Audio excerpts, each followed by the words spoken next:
You know, brethren, as we look out across the landscape of this world, the religious landscape, the religious worship that we see most religion is, basically wrapped, if you would, to use that terminology, with trappings of a particular place of worship, along with all sorts of rituals and ceremonial trappings, all of these designed to make it appear more religious and more worshipful. Now, we see many religions in the world that are focused on certain geographical locations, as you can witness by the numerous holy sites, as they call them, around the world for different religions. In fact, many places look at a central place of worship that is built around or focused around a particular teaching of that religion. Some of the greatest architectural structures that we see in all parts of the world are what? Most of them are places of worship. We've seen pictures and maybe even visited some of these as tourists in other parts of the world. Marvelous structures, from the Buddhist temples in India to the Islam mosque in the Middle East, the Hindu temples in Sri Lanka, to the great cathedrals of Europe and here in the United States. And we even see in this country what we call mega churches, Protestant churches that are huge and are located in various parts of the country. My wife and I were recently driving through a small town in Oklahoma, not too many miles from where we're living, and I was shocked. I mean, I've seen a lot of churches in a lot of small communities, but I think there were more churches than there were houses. It was unbelievable. Denominations I'd never heard of. But anyway, don't get sidetracked. So we see that man has always expressed a desire to have a relationship with a higher power, and they've done that in many ways by constructing elaborate edifices in which they can worship, along with pretty elaborate religious observances. All of these are an effort to make whatever they envision as their God or gods a central part of their life. They've created great monuments dedicated to the worship of whatever God or gods they choose to worship. As we will see today, even the worship of the one true God was for many centuries centered around such a place with a complex priesthood and a sacrificial system. So I'm going to start today. We're going to go to the book of Deuteronomy, chapter 12. There in Deuteronomy 12, verse 31, we're instructed, "You shall not worship the Lord your God in that way." And we'll read those in a moment. This scripture, of course, signifies God's instructions for His people not to take worldly ways of worship and use those in our efforts to worship Him, the one true God. Now, I want to divide this message into basically two themes that we want to look at today. Both of these are shown here in Deuteronomy 12. The first emphasizes the place of worship, which we will see was and still is of vital importance to God. The second theme we will discuss, which is even of greater importance to God, is the how we worship Him.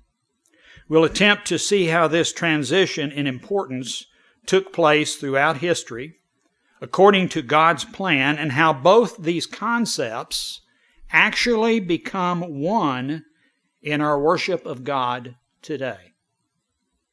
I hope we can have a better understanding of what God expects from those He has called and chosen as far as how He wants us to worship Him. So let's turn to Deuteronomy 12 if you're not there already. Let's read this in a little broader context than maybe we've done in the past or in a long time. First, let's get the context of the time and place that we have here in Deuteronomy 12 by going back to the last two verses of the previous chapter, chapter 11, and let's read verses 31 and 32. It says, "For you will cross over the Jordan." Remember, this is just prior to Israel going into the Promised Land. It says, "For you will cross over the Jordan and go in to possess the land which the Lord your God is giving you, and you will possess it and dwell in it. And you shall be careful to observe all the statutes and judgments which I set before you today." So, in the book of Deuteronomy, what we find is actually a series of farewell messages by Israel's 120-year-old leader. He had been leading Israel for many, many years, had brought them through the wilderness years, and he was teaching them or reiterating to them many of the original laws given in the 4 earlier books of the law. And we'll discuss the reason why he was going back through some of these in the book of Deuteronomy again. So this book is addressed to the new generation of Israelites destined to possess the land of promise. These are those individuals who survived the 40 years of the wilderness wandering.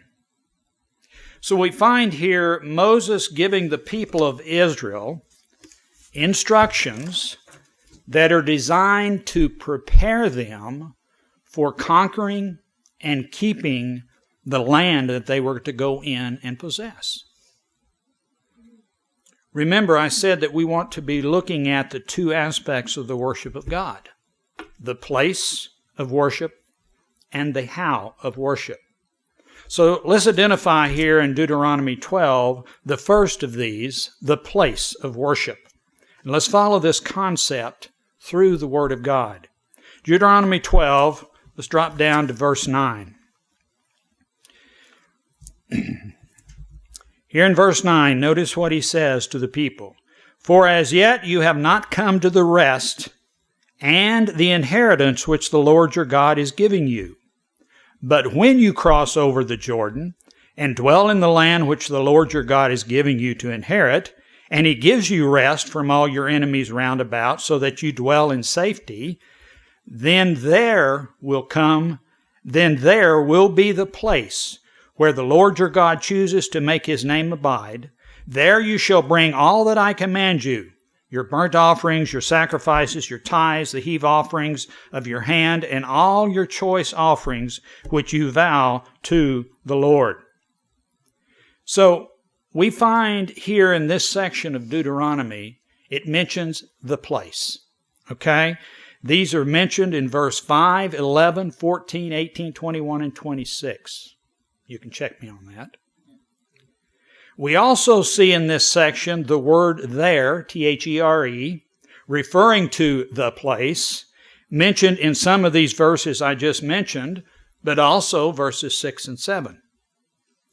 We find also before the Lord, referring to the place, used in some of these verses already mentioned, as well as verse 12. So when you put all this together, we have this place referenced in 9 of the 32 verses in this chapter alone. So we see from this that God's intent and purpose was to establish in Israel a single, centralized place of worship. Now, His purpose in doing this was to provide to the physical nation of Israel an environment in which to purify and unify them in the worship of God. Why would this have been necessary? We'll get to that a little later. But God was going to designate a place for worship, which was unique in the entire world. And where was that place? How many of you know? Jerusalem? No, not Jerusalem. Temporarily, the place was Gilgal. It was temporarily at Gilgal until the land was subdued.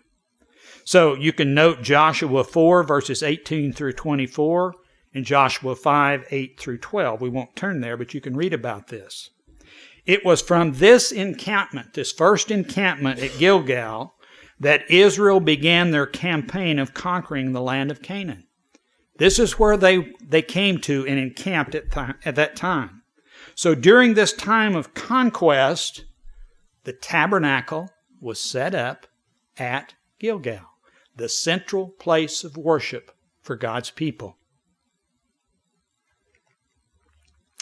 Now we come to the point of establishing Jerusalem as the place of worship. Wrong again. After the land was subdued, we find in Joshua 18, verse 1, that the people gather at Shiloh, in the territory that was settled by the tribe of Ephraim. And there they set up the tabernacle. Let's go to Joshua, verse 19. Chapter 19, And notice Joshua 19 and verse 51.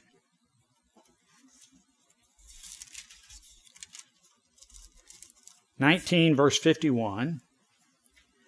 Remember where they were at Shiloh.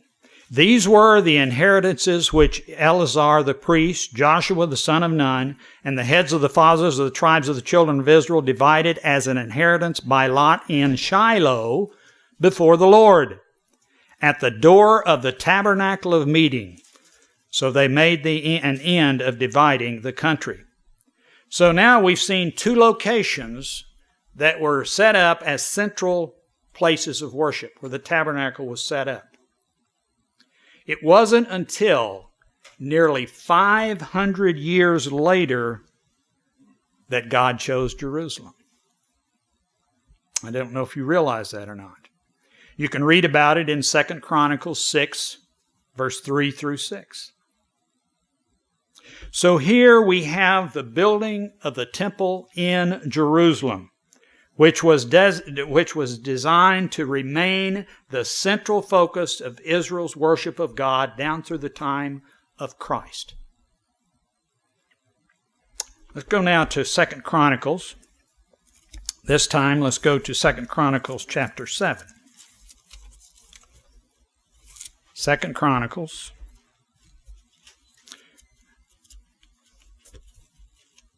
Somewhere in there it is. 2 Chronicles 7.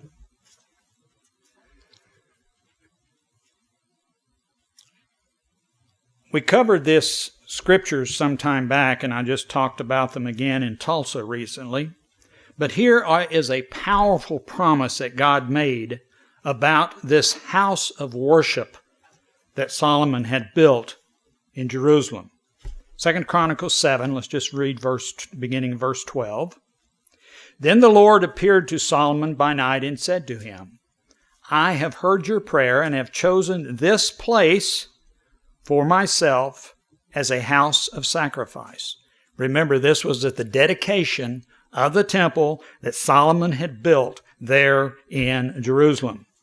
And God says, when I shut up heaven and there is no rain, or command the locust to devour the land and send pestilence among my people, why would God do these things? Well, you know the answer. Because of disobedience. God time and again had to bring this punishment on His people because they would begin to neglect God and the things of God.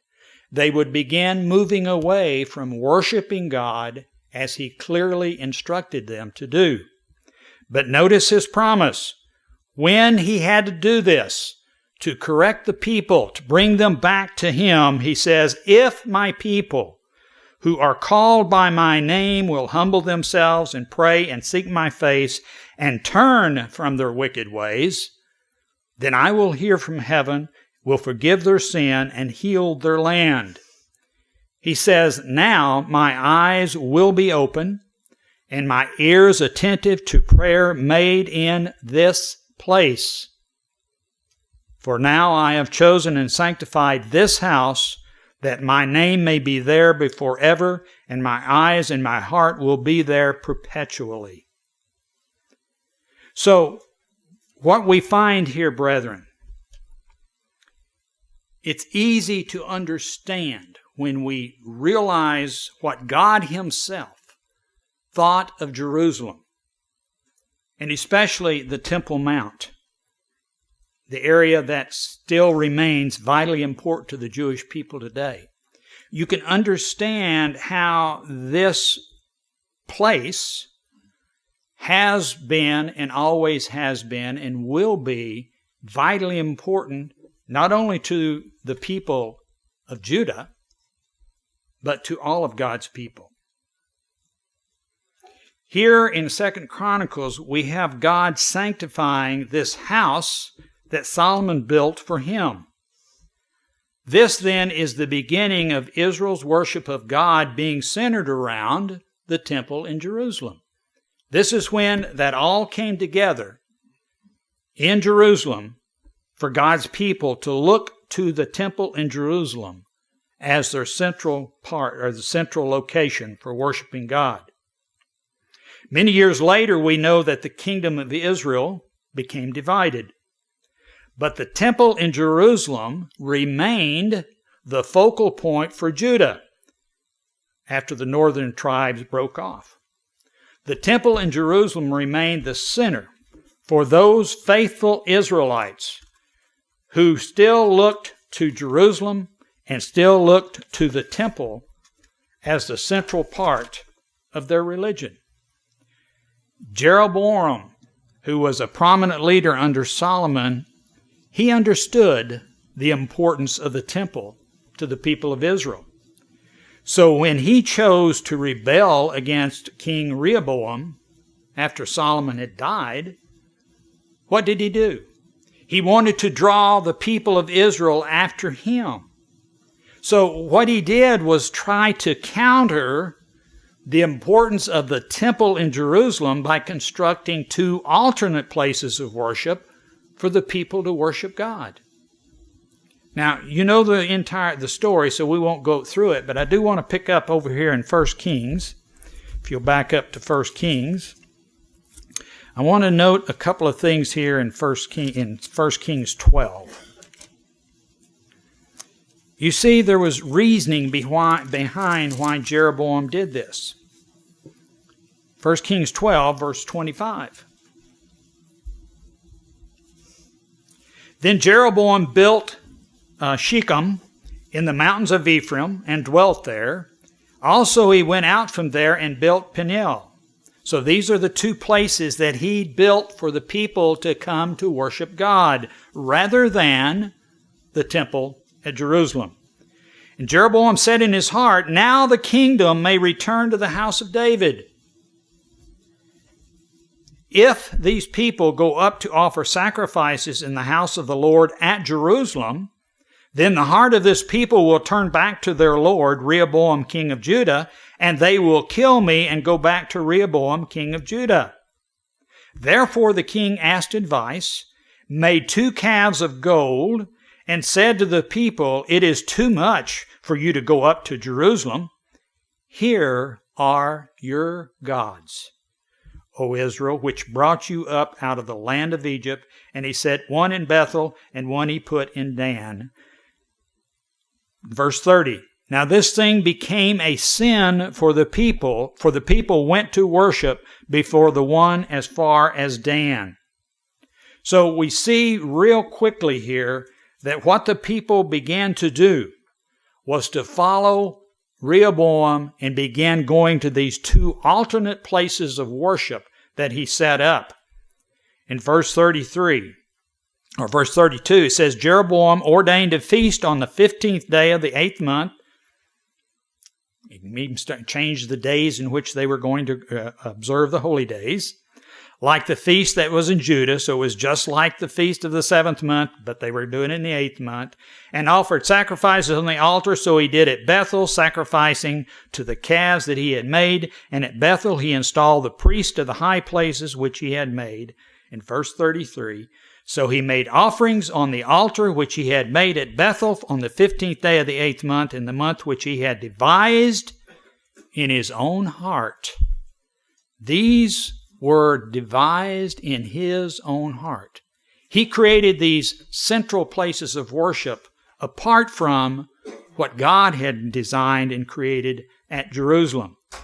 And he ordained a feast for the children of Israel and offered sacrifices on the altar and burned incense. If you go into any of the religious places today, what do you see? In most of the churches, you see things that were created, what?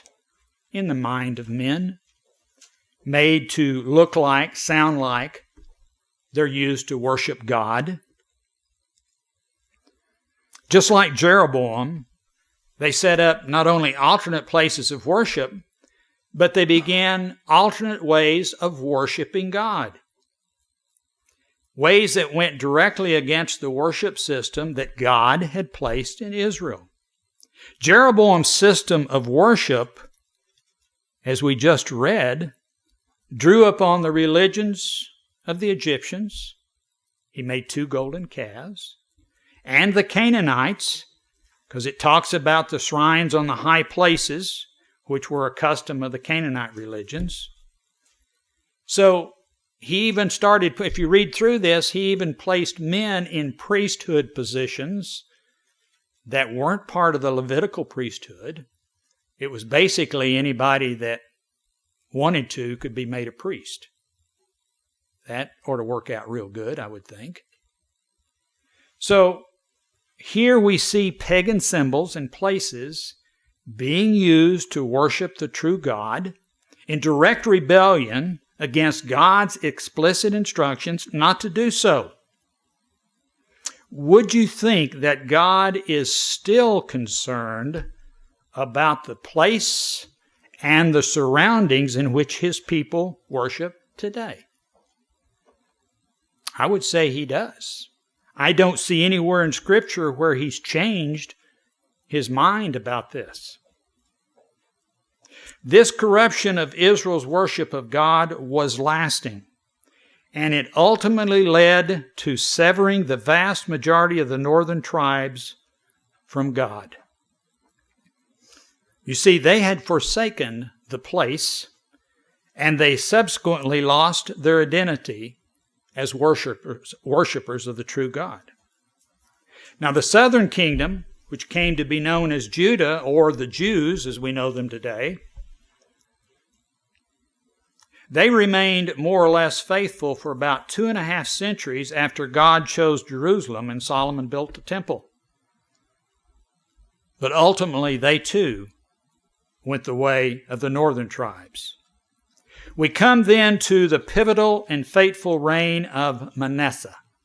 Manasseh, who was the son of Hezekiah.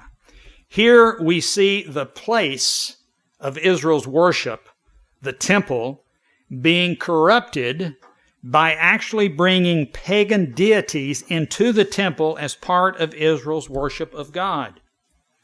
Now, remember, everything that happened to Israel is for our learning, for our instruction. We read these things today and we think, yeah, that was way back then and all these pagan deities and stuff today. We have to ask ourselves, how does it apply to us? We have to look at God's Word that way. 2 Kings chapter 21. 2 Kings 21.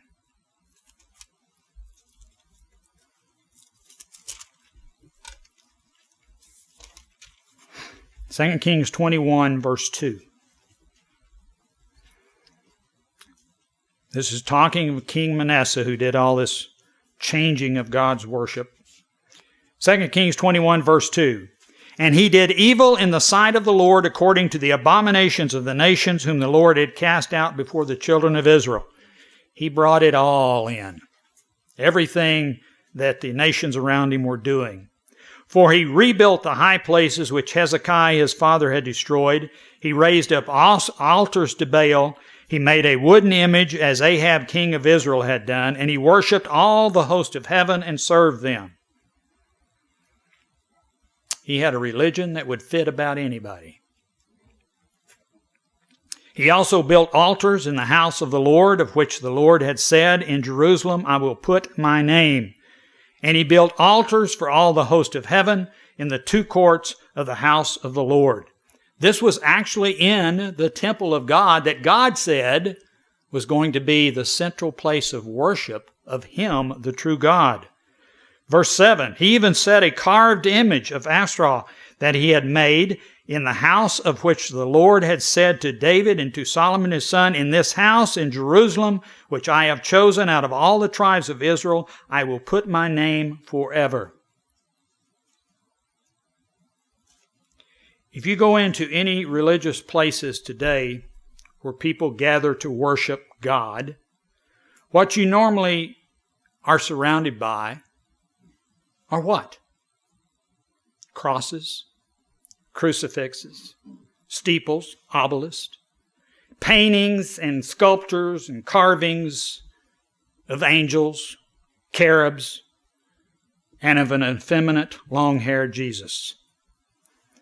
And you have to ask yourself, is God pleased with any of these in places that are supposed to be for worship of Him? I can't see that He would be. What was God's reaction to what Manasseh had done? 2 Kings 21, verse 10. And the Lord spoke by His servants the prophets, saying, because Manasseh king of Judah has done these abominations, notice, he has acted more wickedly than all the Amorites who were before him, and he has also made Judah sin with his idols. Therefore, thus says the Lord God of Israel, behold, I am bringing such calamity upon Jerusalem and Judah, that whoever hears of it, both his ears will tingle. Was the great God displeased? I think that's an understatement. God began at this time to withdraw His presence from the temple. For many centuries, God's presence in Israel, as you go back through the history of Israel, can be seen at times there in the temple when the priests were faithful. But it was removed when they were corrupt. Now, God didn't completely forsake His endearing words related to the place in which He had placed His name. If you remember, even during the days of Christ, the religious system was corrupt. It was politicized. It was dishonest. It was spiritually bankrupt. But even so, if you go to John 2 and verse 16, what did Christ say and what did He call the temple at Jerusalem? He said this was His Father's house. But what had begun to change, what had begun at this time was a change in God's emphasis on how man was to worship Him, or from the place to how man was to worship Him. So let's begin now to make a transition from the focus on the place of worship, which as we're going to see is still important, to how we worship God. We're going to see that the place moves from a physical earthly temple built of stone, of which of course little remains today in Jerusalem, but it transitions to a spiritual temple that endures forever. I want to go back to the book of Deuteronomy again. Now I want to see the instructions God gives to Israel, not only relating to where they worship, but just importantly, or even more importantly, to how they worship Him. Let's pick up here in Deuteronomy 12 again, verse 28. Deuteronomy 12, verse 28. God tells us, "Observe and obey all these words which I command you, that it may go well with you and your children after you forever when you do what is good and right in the sight of the Lord your God, who dictates to us how we worship God." God does. Not man, not myself. God tells us how He wants His people to worship Him. If Israel would have had the heart to obey God as He instructed, they could have avoided what we see happen to them over the centuries. Notice verse 1 of chapter 12. Verse 1. God told them, "These are the statutes and judgments which you shall be careful to observe in the land which the Lord your God of your fathers is giving you to possess all the days that you live on the earth." The Israelites wandered in the wilderness for 40 years. The first generation died away. The second generation came out of that wilderness years. You would assume that during the entire time that this generation of Israelites wandered in the wilderness, from young people to adults, having the tabernacle and the sacrifices, they would have been faithfully worshiping God, especially after the painful lesson of their parents losing the privilege of taking the land. You would expect this generation would have carefully done exactly and worshiped God exactly as He told them to do so. But apparently that didn't happen. Notice verse 8, what Moses said. He says, "You shall not at all do as we are doing here today." Notice, every man doing whatever is right in his own eyes. So, worship God? Well, I'll figure out how I want to worship God and I'll do it that way. No, that's not what God told them to do. It's apparent from Moses' words here that they had not done what God had told them to do. They had not observed the prescribed order in their worship. Remember, for 40 years they had wandered in the wilderness. There were many times that the tabernacle was not set up for days at a time. The daily sacrifices and other ordinances were absolutely omitted. You couldn't do them. Remember, the book of Deuteronomy is appropriately called the book of remembrance. And it's known by the Jews today as the second law, or the repetition of the law. This is why when you read Deuteronomy, you find some parts of the law given to Israel originally are urgently reiterated, while others aren't even mentioned. As they entered into the Promised Land, Israel was about to change from a nomadic lifestyle of living, and God would begin choosing for Himself, as we have already seen, a place to set His name. Now, they would be commanded to worship God in strict accordance with His instructions and not do as they thought appropriate, as to both the place and the way they worshiped Him. But as we've already seen, it wasn't in their heart to obey. And ultimately, they corrupted not only the place, but they corrupted how they went about worshiping God. Now, I don't want to take time to get into more of the history of the temple worship. There are countless books written about that, very interesting books, very deep, very detailed. But I want to jump forward in time to the time of Christ. So go with me to the book of John, chapter 4. Because we're going to begin seeing where God was bringing His people, His chosen people, where He was bringing them in their worship of Him. Here in John 4, verse 20 is a critical scripture for our understanding. John 4 in verse 20. Remember, this is Christ's exchange with the Samaritan woman. And He says here in verse 20 to her, our fathers, or she said, our fathers worshipped on this mountain, and you Jews say that in Jerusalem is the place where one ought to worship. So this summarizes, if you would, how the Jews of Christ's day had come to regard the temple. The Samaritans, on the other hand, they had their own temple.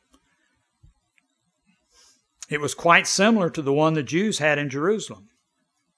This, of course, was a continuation, if you would, from the consequence of Jeroboam setting up an alternate to the place of worship that we read about earlier.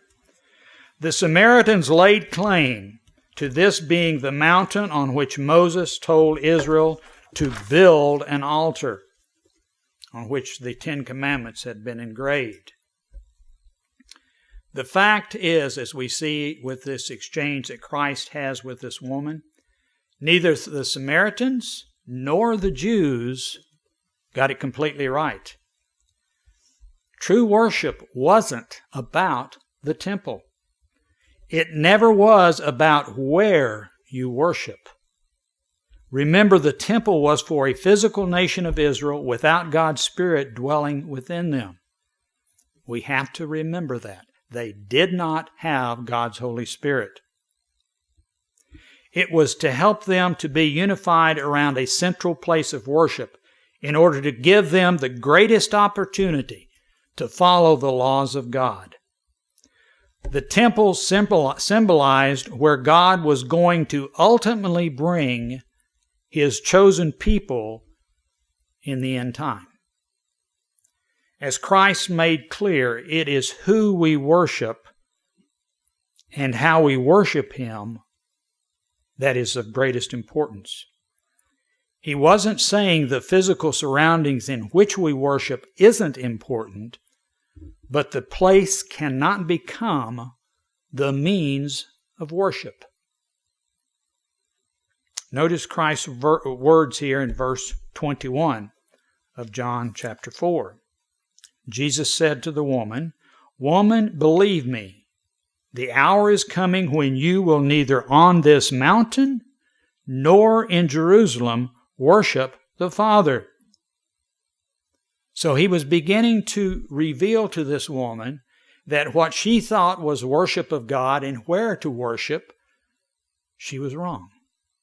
But He was also saying that the temple in Jerusalem was no longer the place of worship also.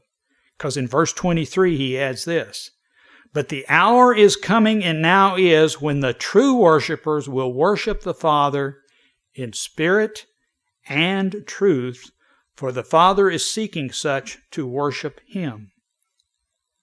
Worshiping God according to truth, the real truth, the revealed truth that is revealed by God, is how He must be worshiped, and in the manner that He commands. These are all important to God. Remember the instructions given to Israel as they were about to enter the Promised Land? "You shall be careful to observe all the statutes and judgments all the days that you live on the earth." And He also said, "Observe and obey all these words which I command you, that it may go well with you and your children after you forever, when you do what is good and right in the sight of the Lord your God." Are those words still true today? They absolutely are. They're still binding on God's people today. But what about the place of which Moses spoke about and has continued to be important to the descendants of Israel even today? We see here in John and in the New Testament the focus changing with the coming of Christ. Christ came and established the church of God that he says he came to build. He came to establish that church and build that church alongside the system of temple worship rather than within it. The church was built alongside the system of temple worship rather than being incorporated into the temple worship. The temple continued, and Christian Jews kept worshiping there in the temple until sometime after the book of Hebrews was written. For it's in the book of Hebrews that God began to clearly show his chosen people that he was no longer working through the physical temple. Notice a few words that show this in the book of Hebrews. If you turn over there to Hebrews chapter 8.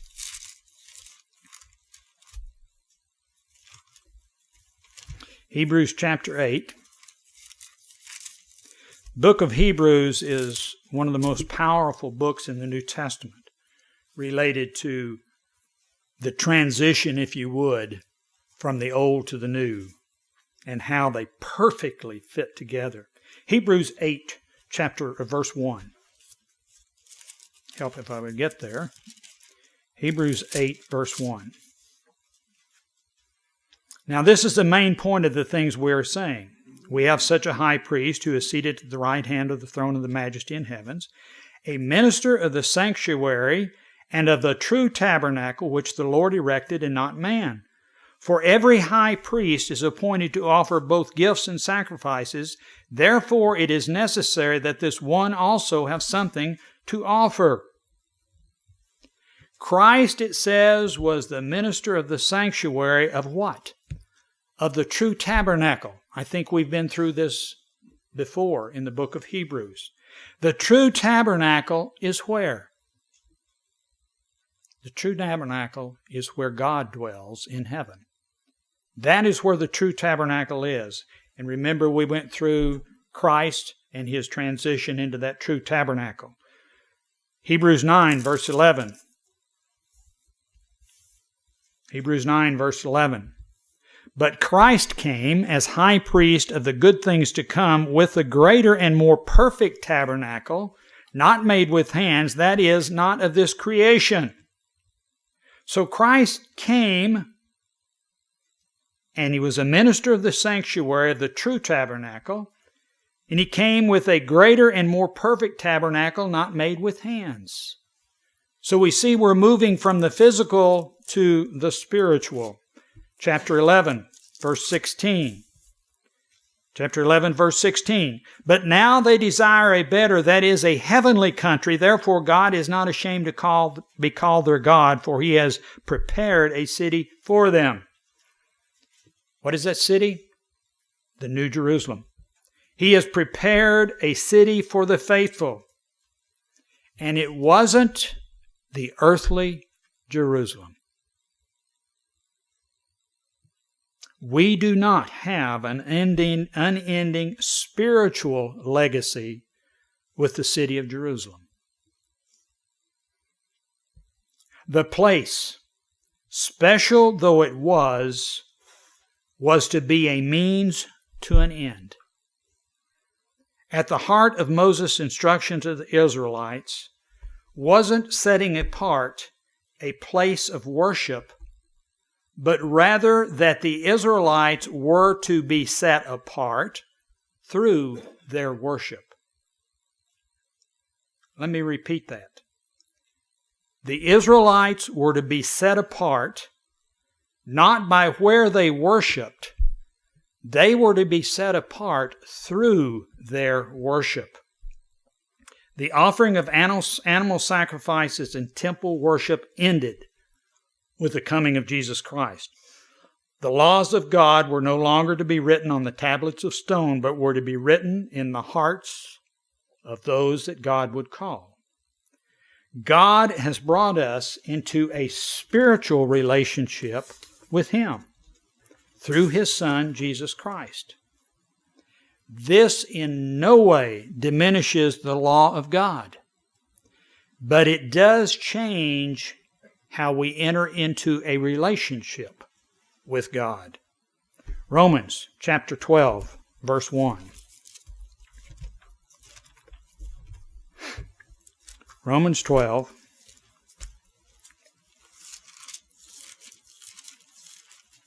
verse 1. Verse 1 and 2. He says, I beseech you, therefore, brethren, by the mercies of God, that you present your bodies a living sacrifice, wholly acceptable to God, which is your reasonable service. Do not be conformed to this world, but be transformed by the renewing of your mind, that you may prove what is that good and acceptable and perfect will of God. The message here is the same God gave to Israel back in Deuteronomy 12. Do not worship me in the ways of the world around you. Don't follow the ways of the world in worshiping God. This, of course, includes their holidays. It includes their places of worship along with the inherent pagan symbols and practices associated with them. Today, we no longer worship God in a temple made of stone. Notice how the Apostle Paul relates this temple relationship that we have with God today over in the book of 2 Corinthians, chapter 6. 2 Corinthians, chapter 6.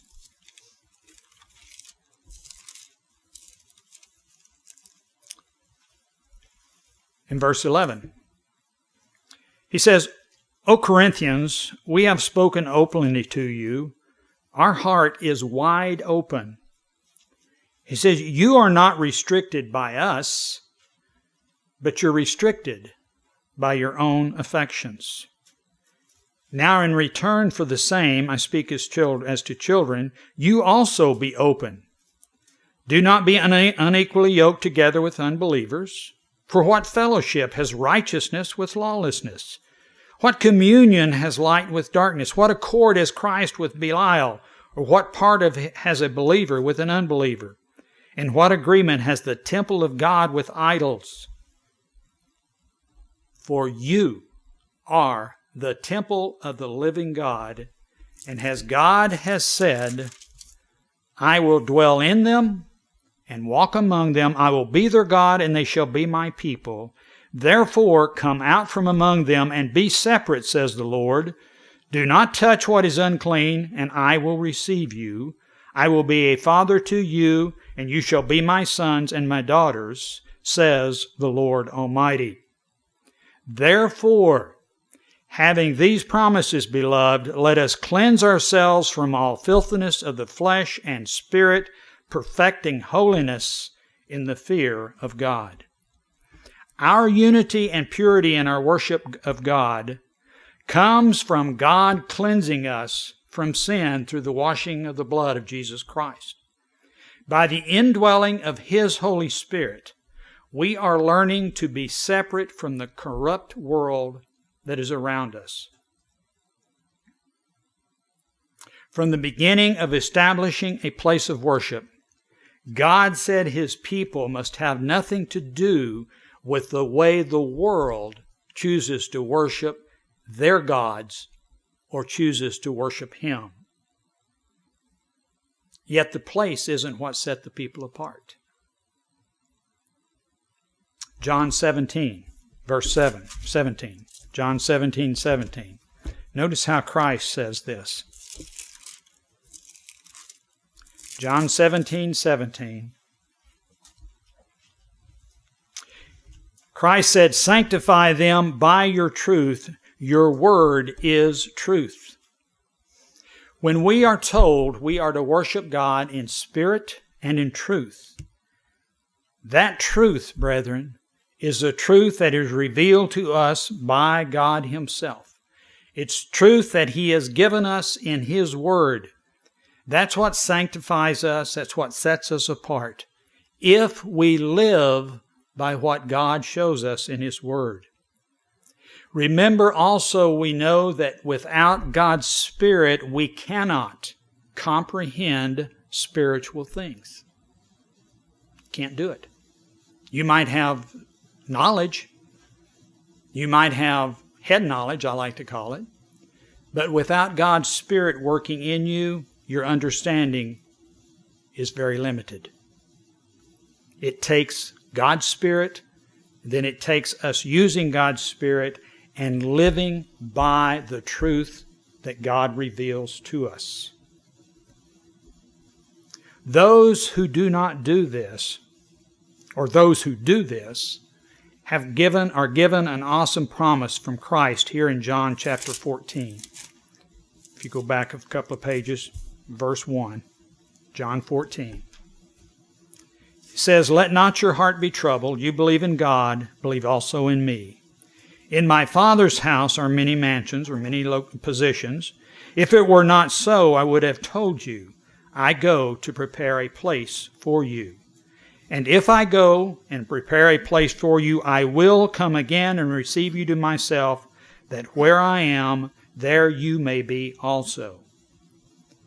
Brethren, this is the ultimate fulfillment of the place, as it was given to ancient Israel, beginning in Gilgal and culminating in the new heavens and the new earth you can read about in Revelation 21. That is when mankind at last will have a permanent place of worship. Worship with God the Father and Jesus Christ as part of the eternal spiritual family of God. Today we follow the way of life God revealed to Israel through Moses, a way that continued through the pages of the Bible to the time of Christ. Christ then took our relationship and worship of God to the next level, if you want to look at it that way. It is the way of being set apart from the religions of the land around us. It's the way of worshiping God as He said to worship Him, in spirit and in truth. I want to close back in Deuteronomy again. Deuteronomy chapter 12.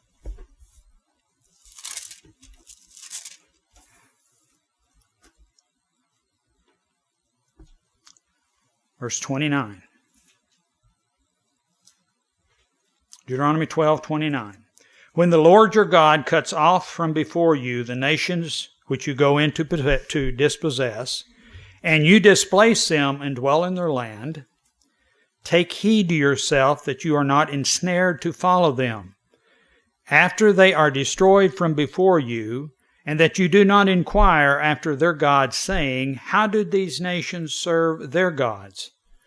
I also will do likewise. You shall not worship the Lord your God in that way. For every abomination of the Lord which He hates they have done to their gods, and they burn even their sons and daughters in the fire to their gods." Verse 32, "Whatever I command you, be careful. Be careful to observe it, and you shall not add to it, nor take away from it."